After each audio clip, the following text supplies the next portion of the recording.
On dit que même les objets les plus simples peuvent devenir des supports pour interroger l'invisible. Depuis toujours, l'être humain cherche des signes dans ce qui l'entoure. Les pierres jetées au sol, le vol des oiseaux, la flamme d'une bougie. Chaque détail peut devenir un langage secret. Les allumettes aussi portent ce pouvoir caché, et leur lecture fait partie d'un art ancien qu'on appelle l'acutomancie.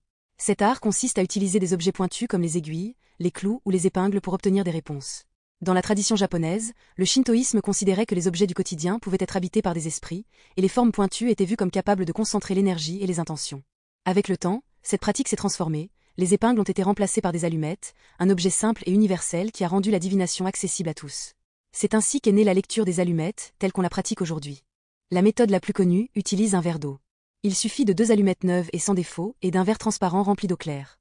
On les tient un instant pour se concentrer, puis on les dépose doucement à la surface de l'eau et on observe. Si elles restent éloignées l'une de l'autre, cela signifie qu'aucune énergie négative ne t'entoure. Si elles se rapprochent et se touchent, c'est le signe qu'une influence néfaste tente de s'approcher. Et si elles se croisent, on dit que le mauvais œil est présent et qu'il est nécessaire de chercher une protection. Ce rituel simple ne demande presque rien, mais il est utilisé depuis longtemps pour dévoiler les influences invisibles. Il est apprécié pour sa clarté et pour la facilité avec laquelle il peut être pratiqué. N'oublie pas de t'abonner pour découvrir la suite. La semaine prochaine, nous explorerons une autre méthode de lecture, une pratique différente qui révèle l'avenir à sa manière.